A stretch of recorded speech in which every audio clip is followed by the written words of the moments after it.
Hola de nuevo, bienvenidos a Gabinete en la Sombra. La izquierda latinoamericana tiene este gran dilema que se presenta ahora. Generar grandes expectativas para ganar las elecciones y no perder la brújula de a veces ideologías y esquemas que están ya a veces un poco acartonados y no corresponden a ciertas épocas. A ciertas épocas donde imperan los derechos humanos y la democracia y el libre mercado. Hace una semana tuvo lugar en Caracas, Venezuela, una reunión por el 10º aniversario de la muerte de Hugo Chávez, que es en realidad el inicio también del gobierno de Nicolás Maduro. Estuvieron ahí Evo Morales, Raúl Castro, estuvieron también Rafael Correa, el expresidente de Ecuador, Arce, el actual presidente de Bolivia. Estuvieron ahí festejando eso. Ellos un día, junto con Néstor Kirchner, hicieron el ALBA, contraponiéndose al ALCA, aquel famoso ALCA al carajo, cuando gritaba eso al unísono con Maradona, Hugo Chávez. Ahora no estuvo Cristina Kirchner, pero ese espíritu por lo visto persiste. Estuvo por supuesto también Daniel Ortega, el presidente de Nicaragua, que pues bueno, se ha dedicado a violar un sinnúmero de derechos humanos y que ha sido censurado por varios gobiernos de América Latina. Y también hay un socialismo democrático, hay una izquierda democrática que se quiere acercar un poco a la socialdemocracia. El caso de Chile, pese a un mandato que tuvieron para renovar la Constitución, este modelo pasado no le gustó a la mayoría de la población en el referéndum y se perdió. Los que la proponían y están obligados a hacer otra, pero la veían muy a la izquierda y a la gente no le gustó esa constitución. Creo que Chile dio una gran lección al respecto.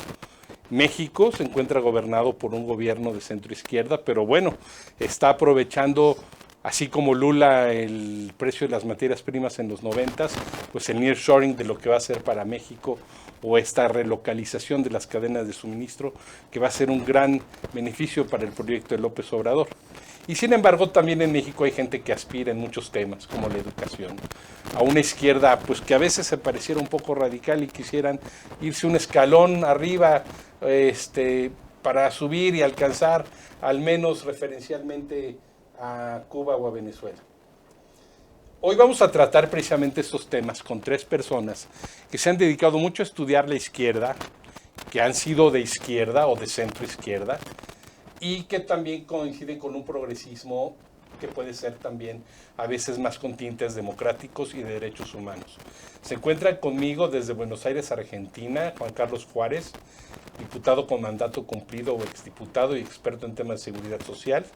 Se encuentra conmigo Enrique Villarreal, académico y profesor universitario, quien además imparte cursos sobre la socialdemocracia y fue secretario de ideología del Partido Socialdemócrata, ya extinto en México, y se encuentra conmigo desde Cuba, vecindad en Dominicana y Ciudad de México, el maestro y especialista en temas de educación, Sixto Moya, a quien les doy la bienvenida. Juan Carlos Juárez, ¿quieres dar por favor una introducción del tema, de este dilema de la izquierda latinoamericana entre las utopías y el pragmatismo, por favor? Bueno, ¿qué tal? En primer lugar, un gusto poder compartir con los compañeros este espacio de reflexión.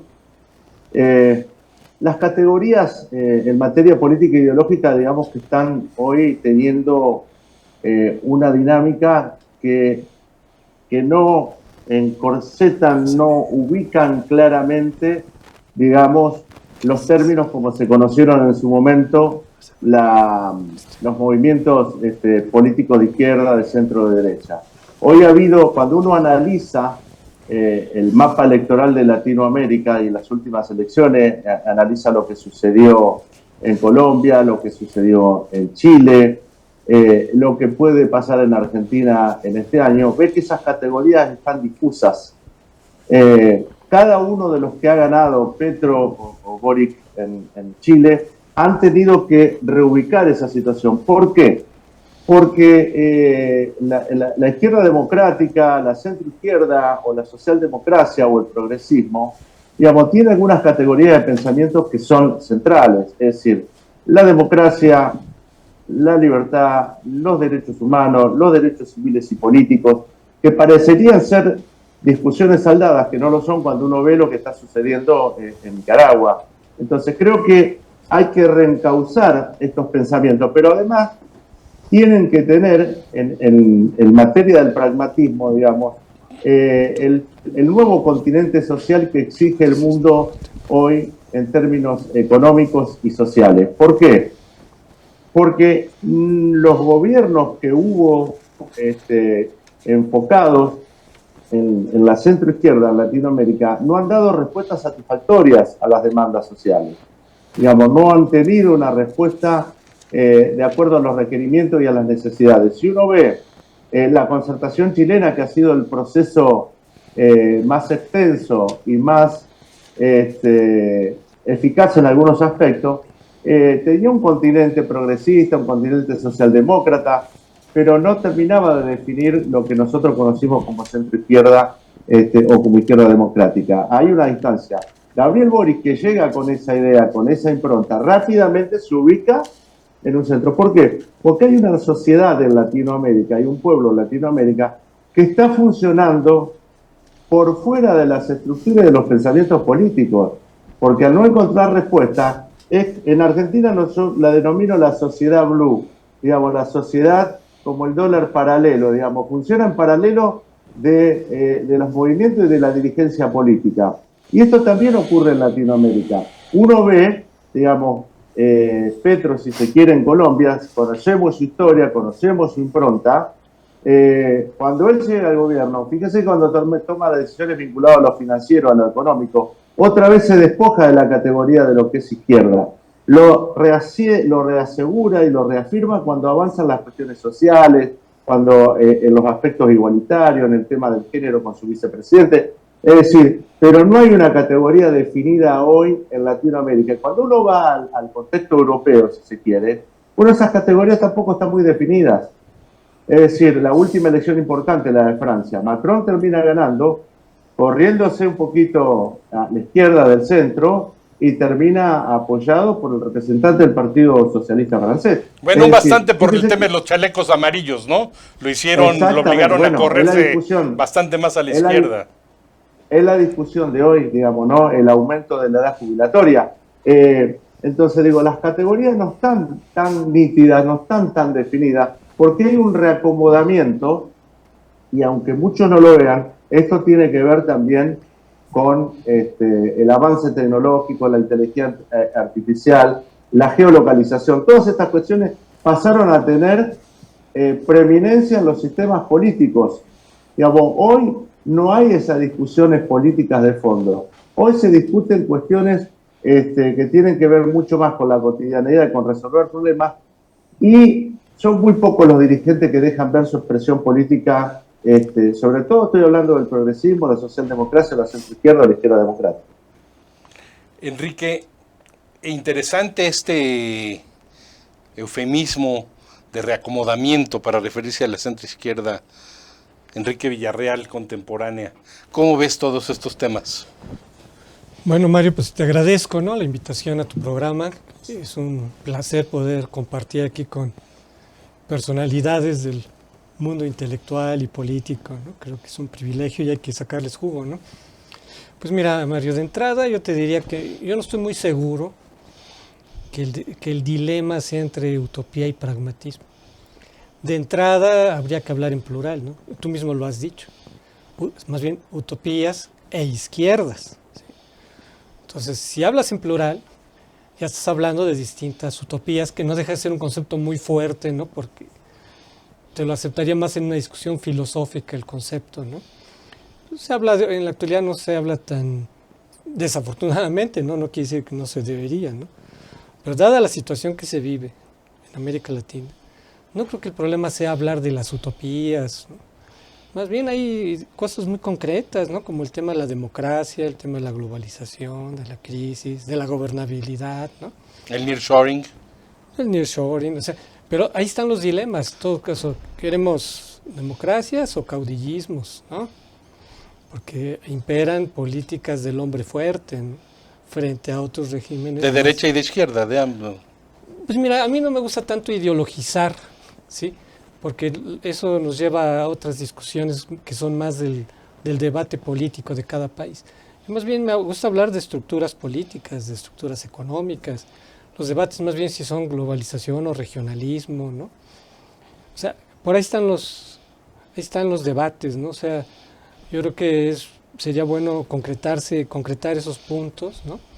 Porque hablar de utopías y pragmatismo se me hace muy genérico, sobre todo que cada país tiene circunstancias muy diferentes, ¿no? Entonces, yo trataría de encuadrar un poco la discusión en ese sentido, pero no sé, a ver qué nos dice. Bueno, cada país, dice Enrique, que tiene ciertas circunstancias específicas. Sin embargo, hay una constante que hemos platicado aquí varias veces, que es que Latinoamérica es la región más desigual del mundo.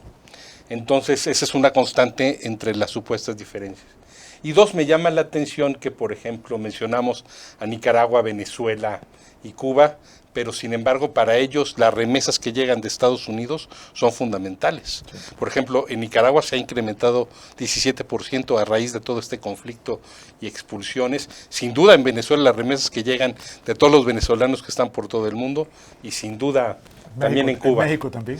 Y sin duda en México también, nada más que la expulsión aquí más que ideológica es de tipo económico. Son más bien migrantes económicos, pero ¿qué nos puedes decir de todo esto, Sixto Moya? Me interesa esto de las circunstancias, y aquí es necesario mencionar a Ortega y Gasset cuando él decía que yo soy yo y mis circunstancias, y si no salvo a mis circunstancias no me salvo yo. Y cada grupo político llega en medio de una circunstancia, de una historia, y esa historia pasa por toda la construcción de América Latina, desde Martí, nuestra América, de quiénes somos, esa parte ontológica, no solamente de qué hacemos, sino quiénes somos, cuál es nuestra diferencia, cuál es nuestro origen, nuestro mestizaje cultural, nuestras luchas. Y ahí está Facundo en Argentina, Sarmiento, que está definiendo un tipo de hombre que está enfrentando sus circunstancias de una manera muy especial, y genera un paradigma de pensamiento social, y detrás de eso están las escuelas que se hacen para obreros, y todo un trabajo con los sindicatos, y toda una historia que está permeando y que trae detrás un movimiento político que llega a este momento. O sea, Cuba, por ejemplo, llega con un sindicalismo muy fuerte. Yo en el año 59, cuando triunfa la revolución, estoy en una escuela del Partido Socialista Popular, que mi papá me llama, y yo llevo con 11 años a estudiar los fundamentos del socialismo en Cuba. Todavía no se había hablado del socialismo. Estamos hablando año 59. Ya después se dio, de la invasión de Playa Girón, se declara el carácter socialista de la Revolución Cubana.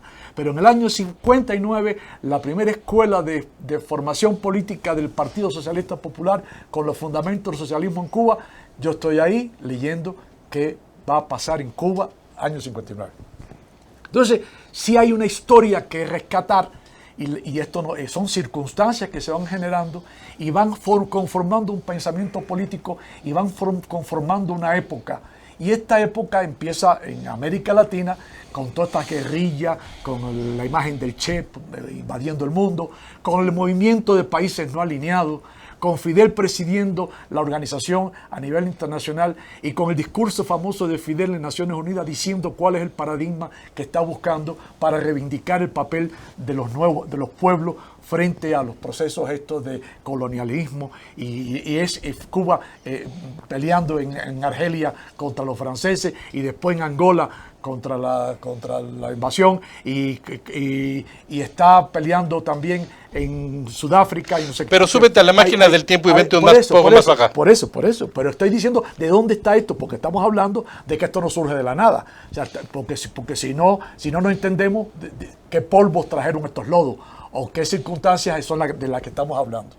Entonces, en estas circunstancias hay una conciencia social que está ahorita presente y que está movilizándose. Hay una necesidad de respuesta a las demandas sociales. Y ahí es donde, como decía hace un momento, mucha gente no siente que los grupos que llegan al poder están satisfaciendo esas demandas. Porque esos grupos que llevan al poder, como Lula en en Brasil y Petro en Colombia. Cuando Petro llega... O Castillo en Perú. Sí, pero Petro llega y tiene que centrarse, lo primero, para hacer su reforma sendaria o fiscal, tiene que sentarse con Uribe y tienen que discutir qué van a hacer con la derecha. Y entonces... Lula traía el proyecto en el primer periodo de Cardoso antes, Ajá. ¿no? Entonces, todo esto no es que llegas al poder con un proyecto socialista o un proyecto de izquierda y tienes todo el camino libre para hacer lo que necesitas. Tienes que enfrentar una realidad y es una derecha que no está con las manos atadas. Una derecha que está en el Congreso y puede acabar con un presidente como está pasando en Perú.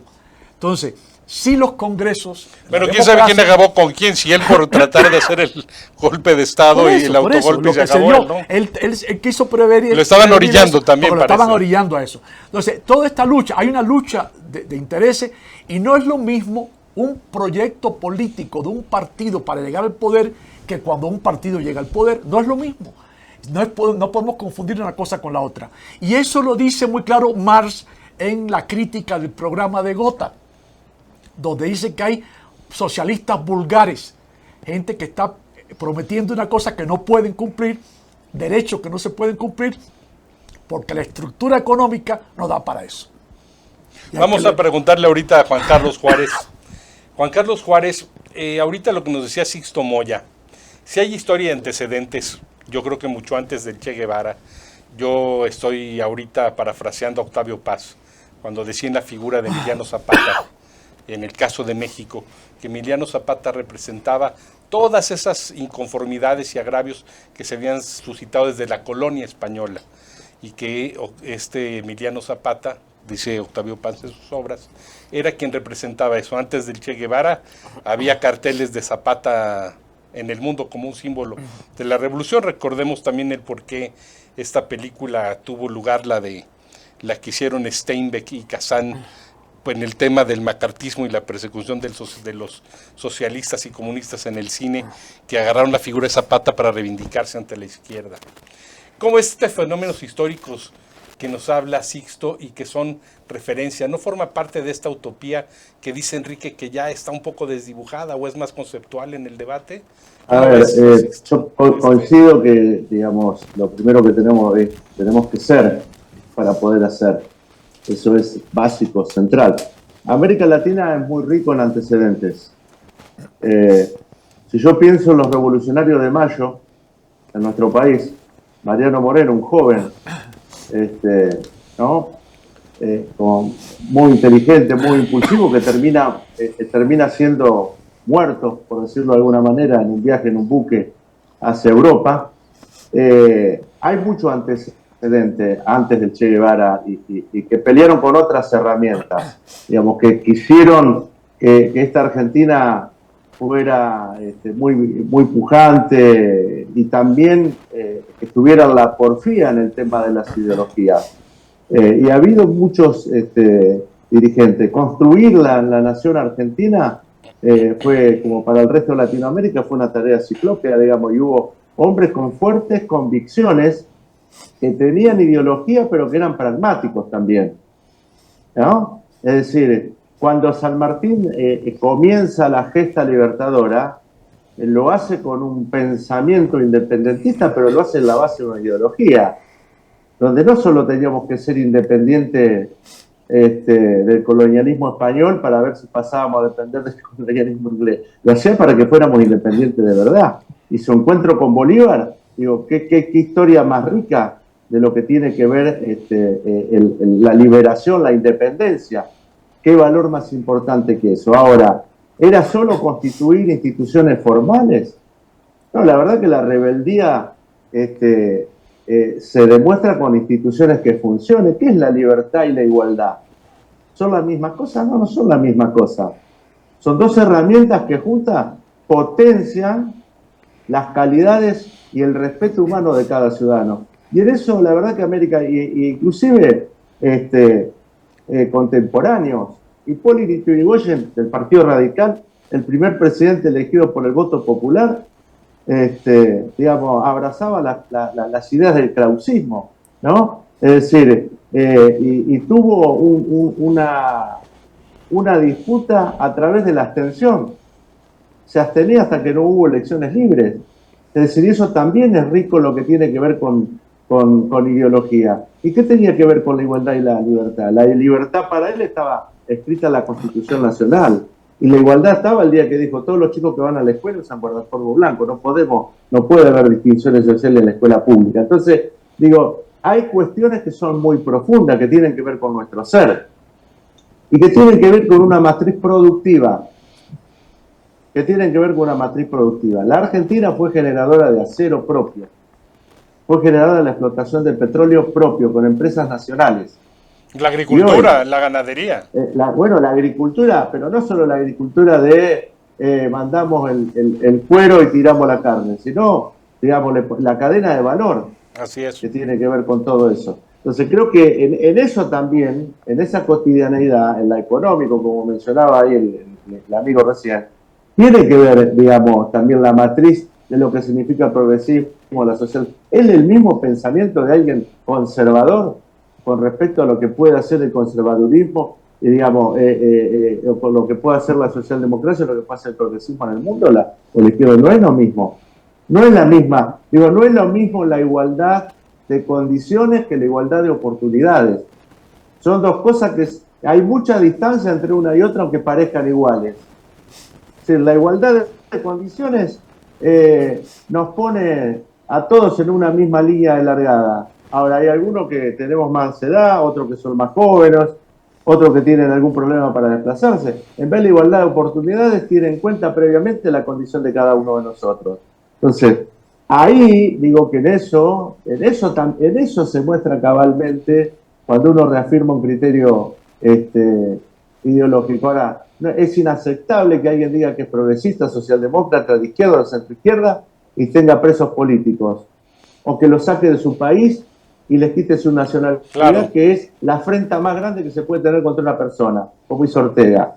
Entonces creo que para poner las cosas en su lugar también, ¿no?, en los tiempos que vivimos.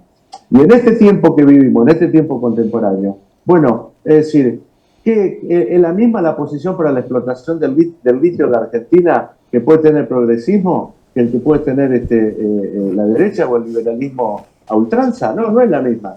Porque mientras uno le quieren regalar al poder transnacional las empresas, al otro dicen, bueno, explotemos el litio nosotros, seamos nosotros los generadores, pero no solo la explotación, el extractivismo, sino la explotación racional de los recursos naturales, y generemos nosotros la cadena de valor de esos nuevos elementos minerales, por ejemplo, como el litio, en lo que significa, porque tiene que ver con la soberanía.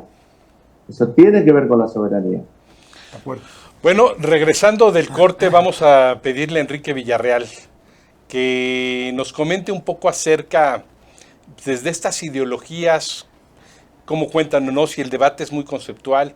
Recordemos lo que un día decía Norberto Bobbio: en el mundo hay tres poderes, el económico, el político y el ideológico. Nos vamos a un corte, no se vayan, nos vemos en un momento. Gracias.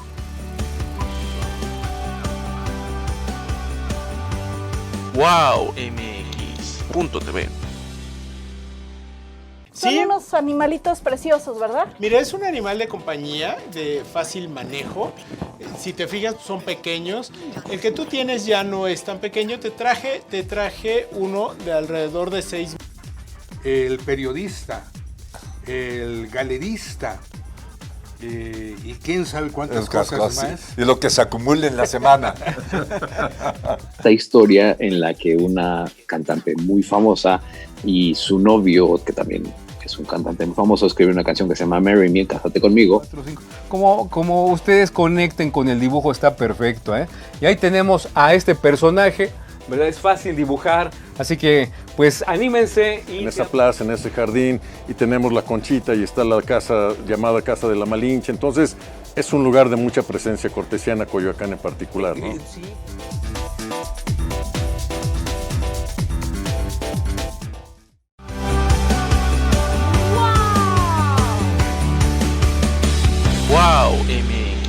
WowMX.tv. Bueno, nuestro caricaturista oficial, Fernando Morales, nos dio esta caricatura de un barco de papel, Latinoamérica, ¿no? Su fragilidad quizá, y la utopía en medio de ese mar demasiado picado ahí. ¿Cómo ves, Enrique Villarreal, estos temas sobre ideología? ¿Es demasiado abstracto? ¿Cómo lo ves? Bueno, mira, el tema de la situación de polarización, pues naturalmente que hace muy atractivo esta discusión entre izquierda y derecha, ¿no? Pero pues finalmente se me hace algo muy maniqueo, sobre todo porque es abstracto. Yo creo que hay países que comparten ciertas situaciones, donde por ejemplo el debate es más bien normalidad democrática. O sea, desafortunadamente en algunos países ha habido un retroceso, ¿no? Ha habido un retroceso con relación a que ya no está en juego si profundizamos en la democracia social o económica, sino más bien hay que garantizar que exista la democracia política, ¿no? Más aún donde hay dictaduras. La democracia sin adjetivos, el voto. Sí, por ejemplo, ¿no? Las condiciones básicas de lo que es una democracia, sin el piso sobre el cual no puede haber lo demás.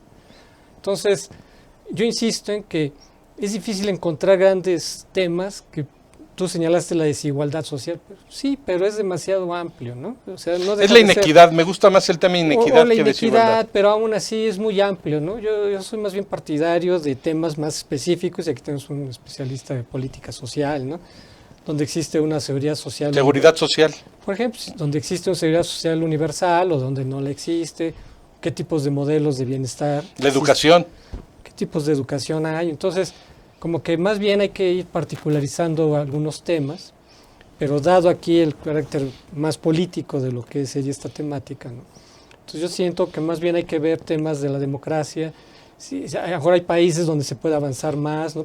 Pienso en Uruguay, ¿no? Por ejemplo, donde ya no está la discusión si está en juego la democracia o no, sino qué tanto vamos a avanzar en la democracia social. Pero aún en Chile, con gran avance democrático, el recién conflicto de Plaza de Italia previo a la pandemia y esta situación cuestionó muchos temas de la democracia en la democracia más próspera de América Latina.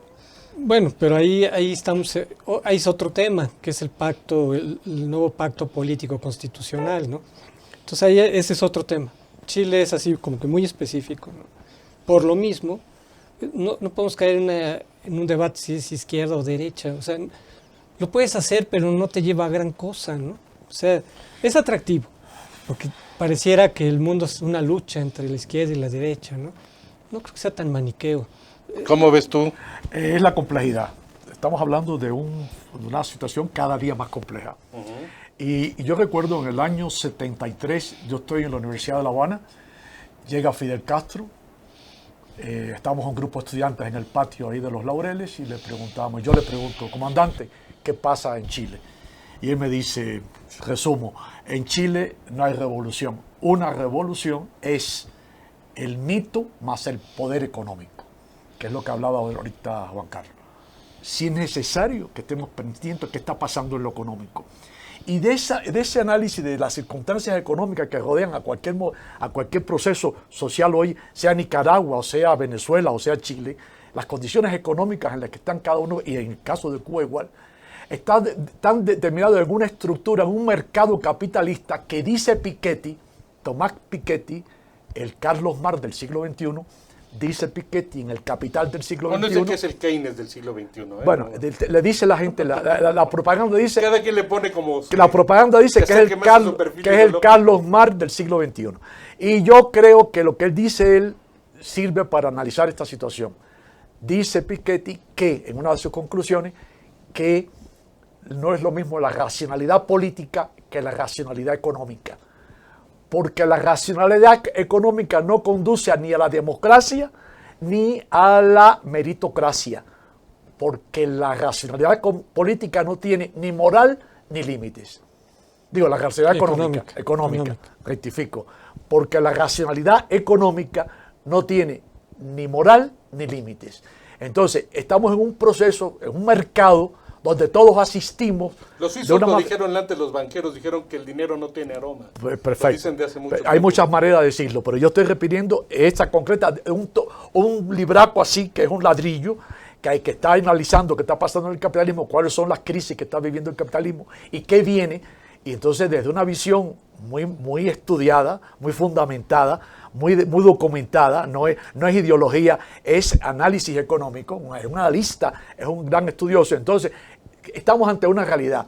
Todos estamos en el mercado, los que hacemos educación, los que hacemos salud. O sea, hoy se enriquecieron las farmacéuticas con las vacunas y se están enriqueciendo las grandes compañías tecnológicas vendiéndonos computadoras desechables para América Latina. Nos estamos nutriendo de todo lo que sobra en el mercado. Y ellos están avanzando por otra parte y nosotros tratando de simular que estamos alcanzando un desarrollo tecnológico en nuestros sistemas educativos, cosa que no es así. Entonces, creo que se impone a ser rigurosos, no dejarnos llevar por las pasiones. Yo soy muy apasionado, pero trato de no serlo. Pero creo que aquí vale la pena que reflexionemos, que entendamos a Marx cuando dice que la situación de los derechos humanos y todos los derechos de la sociedad tienen que ver con el desarrollo económico de esa sociedad y su desarrollo cultural. No se puede dar fuera de eso. Si no entendemos que es a partir de ese desarrollo económico que se pueden gestar los derechos de una sociedad, hay sociedades que están pidiendo cosas que no se pueden dar. Es no decir, hay condiciones. hay que tener para repartir, porque Claro, no puede repartir claro. de la nada. Y entonces, y termino con esto. Eso es lo que quiere decir. Termino con esto. Hay quienes confunden el sistema productivo con el sistema distributivo. Y hay gente que distribuye lo que no produce o que quiere distribuir lo que no produce. Y tiene que haber primero un sistema productivo a la altura de las necesidades de esa sociedad.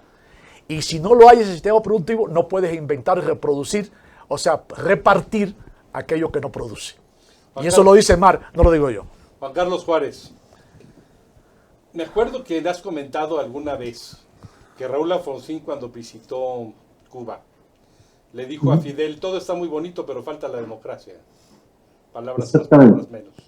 ¿Qué opinas de todo esto? Sí, digamos, en un hecho histórico, ¿no? Porque para muchos presidentes era muy fácil hablar de Fidel, y apreciar su historia, ¿no?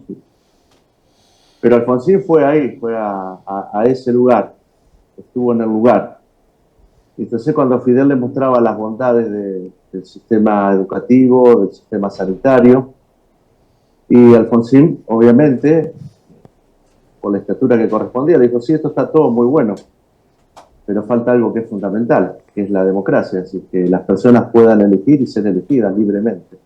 Entonces, creo que ahí queda un mensaje claro, ¿no? Y está bueno esto de, una cosa es las categorías políticas, una cuestión es lo económico y otro es la política. La política que no tiene que estar, creo que cada vez que se corre más del lado de la cuestión ética y de la cuestión moral, digamos, es como se va desgranando y se va perdiendo y se va lacerando a la sociedad en el estado que se encuentra. Hay un filósofo francés que es Éric Sadin, que ha escrito un libro que se llama La era del individuo tirano. Y él ahí interpela a la sociedad, en esta sociedad que se fue construyendo a través de las redes sociales. Es una sociedad autorreferencial, ¿no? Yo denomino en la política la era de la selficracia. Parece ser que tomar una foto y publicarse es un pensamiento político, ¿no? Es decir, libre de todo contenido, libre de espíritu crítico. Y en esto de la era del individuo tirano, él dice que a partir de la crisis económica del 2008 se rompe el contrato social tal cual lo conocíamos, o tal cual se fue construyendo desde Rousseau hasta acá, desde los contractualistas. Y hay una gran verdad, digo, porque todos de alguna manera tratamos de guarecernos. Y creo que la pandemia mostró su costado más terrible, que es que el que pudo tener la vacuna rápidamente, y además si tenía el laboratorio, se convertía en un distinto por sobre los que no la teníamos, o sobre los que no podíamos tener acceso. Y ahí creo que quedó plasmado esto de la era del individuo tirano, más allá que todavía el tema de los laboratorios y las farmacéuticas que han hecho han tenido una gran renta con este tema, que no se ve distribuido. Es cierto que hay que construir una renta para su distribución. Nadie puede distribuir lo que no tiene, pero que además hay que construir la renta, hay que distribuirlo y hay que hacerlo equitativamente. ¿Se entiende? Es decir, y lo hablo ya en términos de la seguridad social, que tiene que ver mucho con los pensamientos ideológicos. Para distribuir hay que hacerlo con dignidad. Digo, nadie, por eso la universalización de las ayudas y de los programas sociales quita el clientelismo político, quita esa posibilidad de sojuzgar a las personas de que te doy algo a cambio de. Entonces creo que en esto también tiene que ver las formas y no da lo mismo uno que otro. Y tiene que ver con instituciones que tienen que ser fuertes, sobre todo las instituciones que están vinculadas a la transparencia, las instituciones que tienen que ver con la participación ciudadana, porque ahora resulta ser que la participación pasaría por las redes, por lo cual se pierde muchas veces el contacto directo en las sociedades, ¿no? Ahora, cuando uno quiere ir a la transparencia usando la tecnología, es muy difícil acceder a la información y eso tiene que ver con una ideología. Si uno informa o no informa, lo que hace con el erario tiene que ver con una ideología. O cómo lo informa, no es lo mismo. Tiene que ver. O cómo Exactamente. Lo informa. Exacto, cómo lo informa, cómo lo muestra. Entonces creo que en esto también, digo, esa ruptura del contrato social, había un gran politólogo argentino, Guillermo O'Donnell, que decía que la sociedad perdía cada vez que se bajaba la calidad institucional, la baja calidad institucional, porque la baja calidad institucional tiene que ver con la baja categoría de los dirigentes también. Cuando hablo de dirigentes no me refiero solo a los dirigentes políticos, una sociedad no se constituye solo de dirigentes políticos. Hay dirigentes sociales que tienen del campo del trabajo, el sindicalismo, el empresarial, y de las organizaciones no gubernamentales. Entonces creo que también tiene que ver claramente con una forma de pensar qué tipo de instituciones construimos en un país. Hay un asunto que quiero problematizar con ustedes tres, y creo que la pandemia, estoy convencido que visibilizó muchos de los problemas que tenemos desde hace mucho tiempo en América Latina, desde México a la Tierra del Fuego, desde México a la Patagonia, y evidentemente incluyendo el Caribe. Y creo también que durante este proceso de la pandemia, también se mostró una sociedad que podía ser solidaria. Ya estos términos y estos parámetros del solidarismo que, por ejemplo, ha manejado recientemente muy bien Paul Krugman y en su colección de ensayos en Contra los Zombies, nos dice muy bien en el ejemplo de la caja de zapatos, los zapatos que te sobran, ¿no? A lo mejor los tienes ahí aventados en tu closet, no los usas para nada, pero se los das a una persona y le cambia su vida, y no es caridad, es solidarismo. El impuesto a la riqueza acumulada de Argentina. Varios teníamos la esperanza de que, así como se dieron durante la pandemia varios sistemas en redes sociales de economía naranja, economía solidaria, te doy trabajo a cambio de que me des alimentos, es decir, no te estoy pidiendo caridad, sino que me ayudes. Pensé que quizá era también una de las salidas del laberinto de América Latina, y que este solidarismo podría proyectarnos también en cifras que son apabullantes. Por ejemplo, en la región Latinoamérica, la prevalencia de inseguridad alimentaria en Haití es de 82.5%, con una subalimentación de 47.2%, mientras que en Argentina la inseguridad alimentaria es del 37%, con una subalimentación del 3.7%, o México, una inseguridad alimentaria del 26.1%, con una subalimentación de 6.7%, pero las cifras de inseguridad alimentaria de Haití, por ejemplo, 82.5% y subalimentación de 47.2%, expresa, más allá de las ideologías, y aquí sí estoy de acuerdo con Enrique Villarreal, expresa que sí, no nos importa, somos muy poco solidarios los latinoamericanos, es decir, no somos capaces de ayudar a Haití, que es la economía más empobrecida, y siendo que, por ejemplo, México y Brasil y Argentina son grandes potencias económicas. Entonces, y ya hemos tenido esa discusión en República Dominicana, la hemos tenido en varios lugares. Enrique, ¿cómo ves este tema del solidarismo y visibilizado en la pandemia como una de las salidas del laberinto?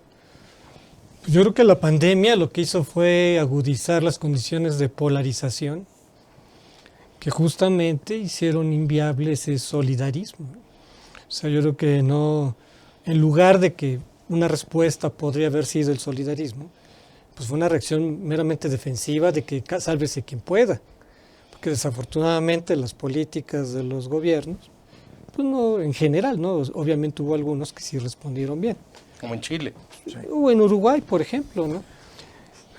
Ahí, pues sí fueron excepciones, pero en general las políticas de los gobiernos quedaron en el esquema de polarización.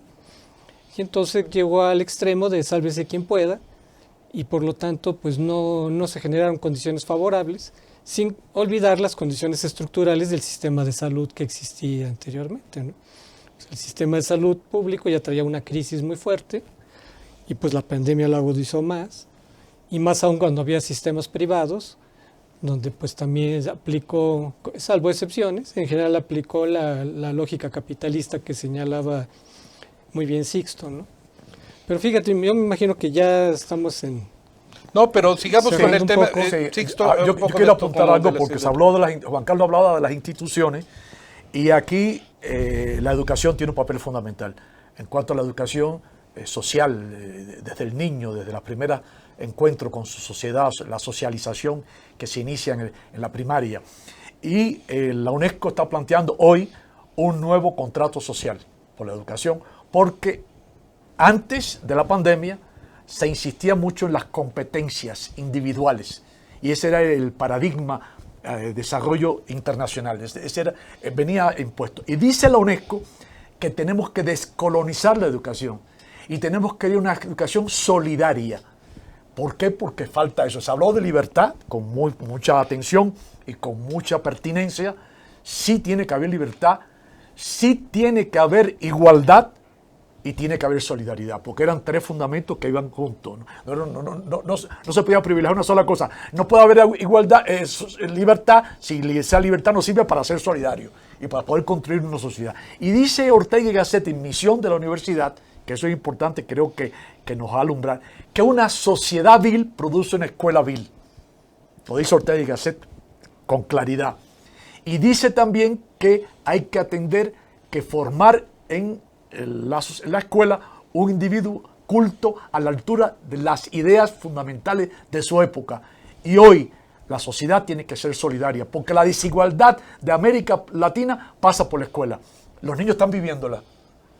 Y hoy los niños que no tuvieron acceso a la computación, que no tuvieron acceso porque no había, eran barrios marginales, escuelas sin conectividad, hoy están padeciendo un atraso realmente. Pero la subalimentación también. También.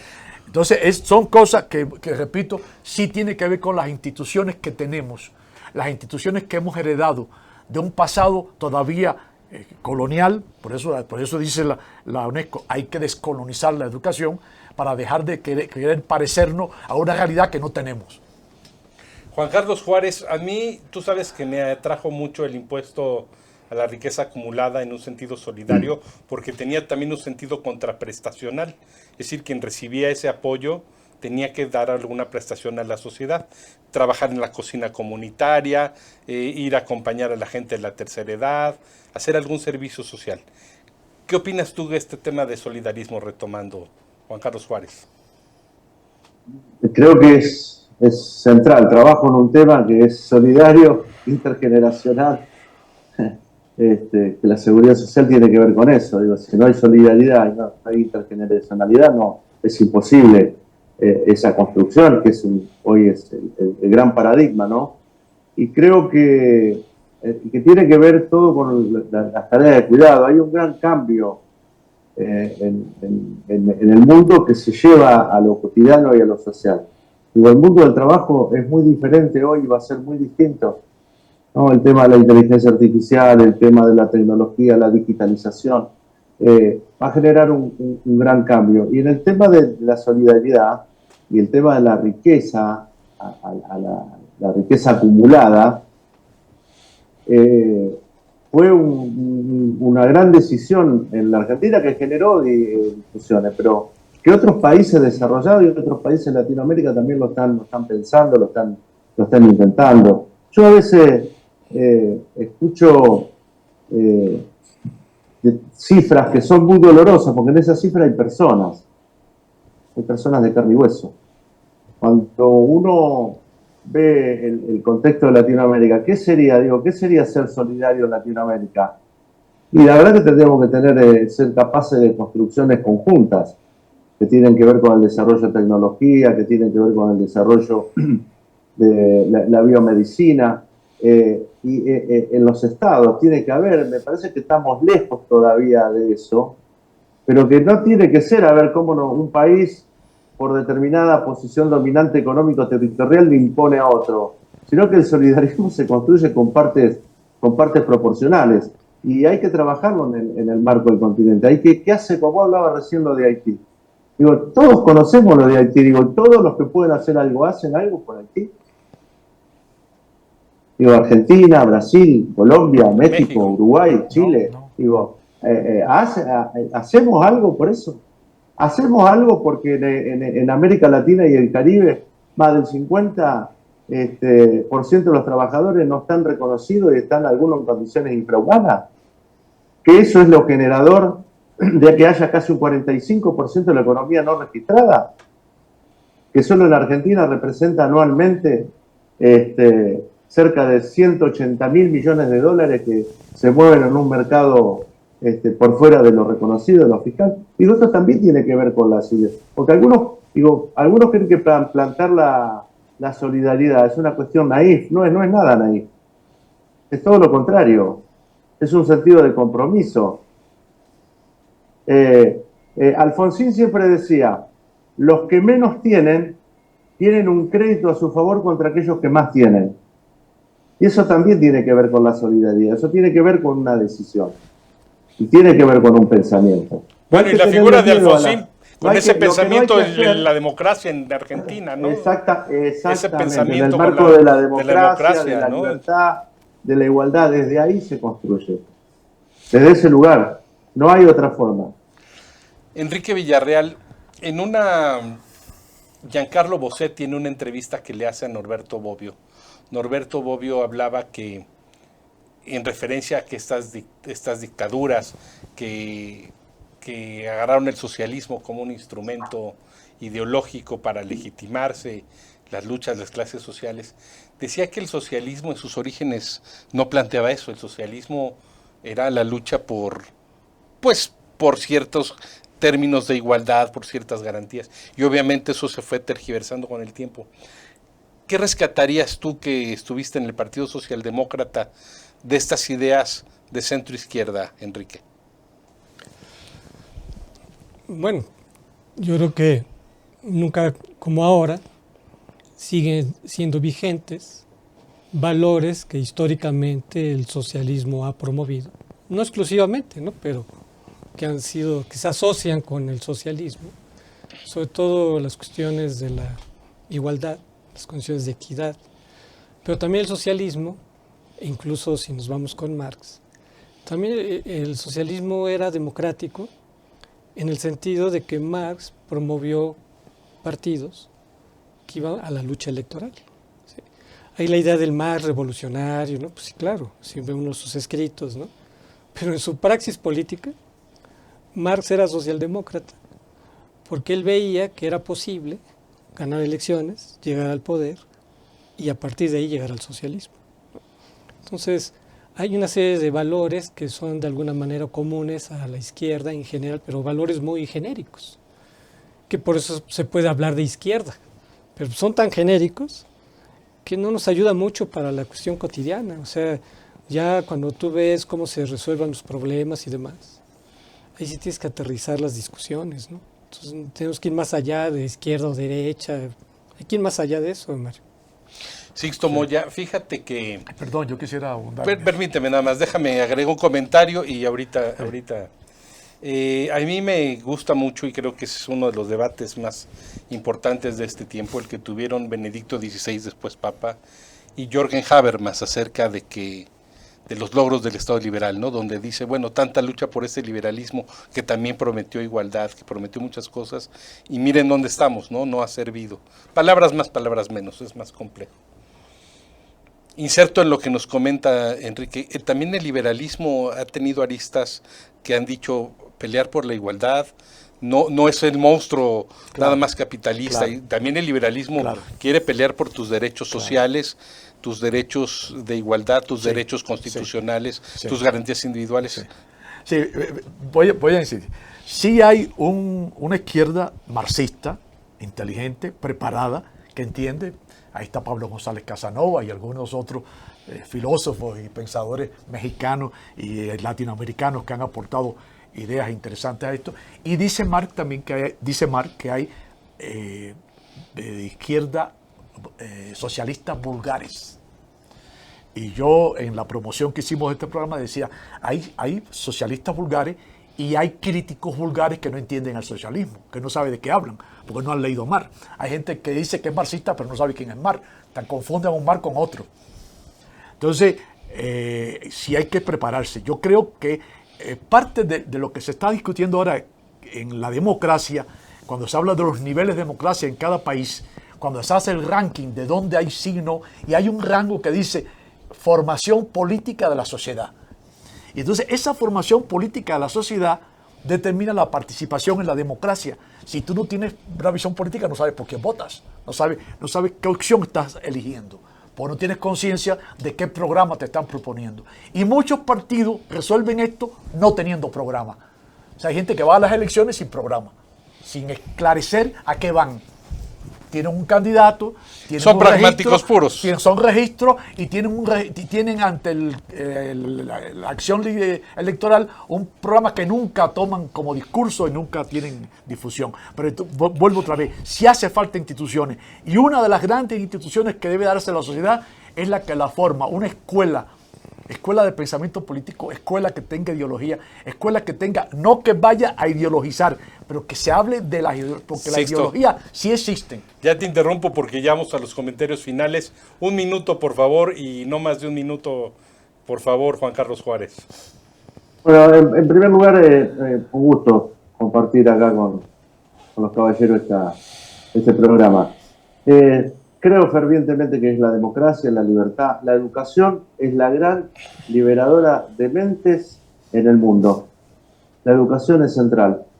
Con esa herramienta, Argentina fue un país grande. En la medida que caíamos en nuestra calidad educativa, primaria, secundaria, universitaria, fuimos retrocediendo. Tenemos que volver, y para toda Latinoamérica, la educación es central. De ahí nacen un montón de cosas, y nacen buenos dirigentes también. Así es. Enrique Villarreal.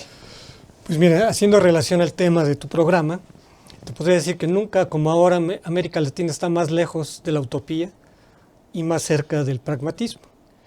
En lugar de estar discutiendo sobre el Estado social de derecho, lo que discutimos es que haya Estado de derecho, ¿sí? En lugar de que discutamos cómo vamos a avanzar a la democracia social, lo que queremos es que haya por lo menos democracia electoral, ¿sí? Entonces, impera el pragmatismo de más bajo nivel, de querer el poder por el poder, aunque implique hacer trampa, etcétera, etcétera, ¿no?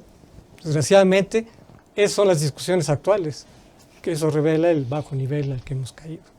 Sixto Moya, un minuto, menos de 1 minuto. Yo quiero insistir en que es vital para cualquier país en América Latina tener en cuenta este llamado que hace la UNESCO a un nuevo contrato social por la educación.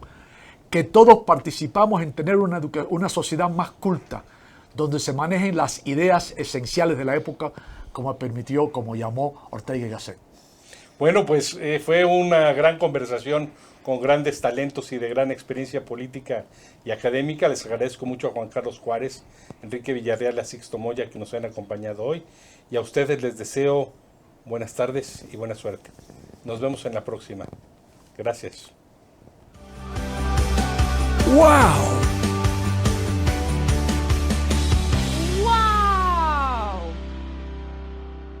Wow. MX.tv